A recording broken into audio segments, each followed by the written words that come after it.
ဒီနေ့အတွက်အကြောင်းအရာလေးကတော့မကောင်းတဲ့ဝေဖန်မှုတွေကိုဘယ်လိုရင်ဆိုင်မလဲဆိုတဲ့အကြောင်းပါပထမဆုံးအနေနဲ့ Frederick ဆိုတဲ့ဘောလုံးတိုင်တဦးရဲ့အကြောင်းနဲ့စတင်ခြင်းပါတယ် Frederick ဟာဘောလုံးပွဲတစ်ပွဲကို20 ယူရိုသာရတဲ့တိုင်ဖြစ်လုပ်ကင်ခဲ့သူပါဒါပေမဲ့သူဒီအလုပ်ကိုငွေကြေးအတွက်သာလုပ်ခဲ့တာမဟုတ်ပါဘူးအဓိကကတော့ကျန်းမာရေးအတွက်နဲ့လူတွေရဲ့ဝေဖန်မှုတွေအကောင်းမမြင်မှုတွေကြားမှာဘယ်လိုရှင်သန်ရပ်တည်ရမလဲဆိုတာကိုလေ့လာဖို့အတွက်ရွေးချယ်ခဲ့တာပါဟုတ်ပါတယ်ဘောလုံးတိုင်တယောက်အနေနဲ့နှစ်ဖက်အသင်းသားတွေပြည်သက်တွေနီးပြတွေရဲ့ဝေဖန်မှုရှုတ်ချမှုတွေကိုခံရမှာမလွဲပါဘူးဒါကို Frederick ကဘယ်လိုရင်ဆိုင်ခဲ့တယ်လဲသူ့ရဲ့ပထမဆုံးနီလန်းကသူတို့ပြောနေတာငါအကြောင်းမဟုတ်ဘူးဆိုတဲ့တွေးခေါ်မှုပုံစံပါမကောင်းတဲ့ feedback တွေဝေဖန်မှုတွေကြုံလာတဲ့အခါကျွန်တော်တို့ကကိုယ့်ကိုယ်ကိုပဲအပြစ်ရှာတတ်ကြပါတယ်ဒါပေမဲ့ Frederick ကဒီလိုမဟုတ်ဘဲတစ်ဖက်သားရဲ့ရှုထောင့်ကနေပြန်တွေးပေးတတ်ပါတယ်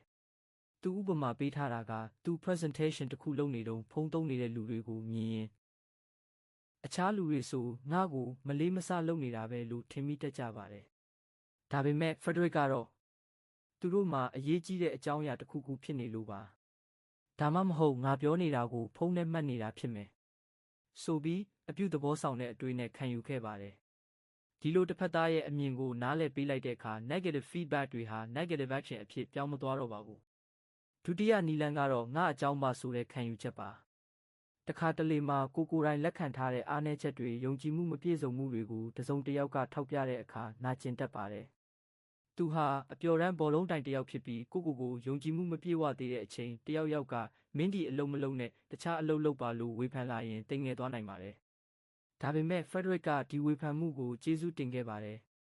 ဘာဖြစ်လို့လဲဆိုတော့ဒီဝေဖန်မှုကြောင့်သူမသိစိတ်ထဲမှာလက်ခံထားတဲ့အားနည်းချက်တွေယုံကြည်မှုနည်းနေတဲ့အချက်တွေကိုသိရှိပြီးပြုပြင်ခွင့်ရခဲ့လို့ပါမိသားစုဒါမှမဟုတ်ယဉ်နီးတဲ့သူတွေကကိုယ်အားနည်းချက်ကိုထောက်ပြလာရင်ချက်ချင်းကိုယ်အမြင်နဲ့ရှင်းပြပါသူတို့စီကအကြံဉာဏ်တောင်းပါလူတွေဟာကိုယ်ပါမနေလဲဘာလိုအပ်နေလဲဆိုတာကိုကိုယ်တိုင်သိဖို့ခက်ပါတယ်ဒါကြောင့်နီးစပ်ရာသူတွေကထောက်ပြလာရင်ဒါကိုအခွင့်အရေးတစ်ခုအနေနဲ့မြင်ပါဒီတော့မကောင်းတဲ့ဝေဖန်မှုတွေကိုဘယ်လိုရင်ဆိုင်မလဲတစ်ဖက်သားရဲ့ intention ကိုနားလည်ဖို့ကြိုးစားပါကိုယ်အားနည်းချက်ကိုထောက်ပြတာဆိုရင်ပြုပြင်ဖို့အခွင့်အရေးဖြစ်မြင်ပါစိတ်ဝင်စားစွာနားထောင်ပေးတဲ့အတွက်ကျေးဇူးတင်ပါတယ်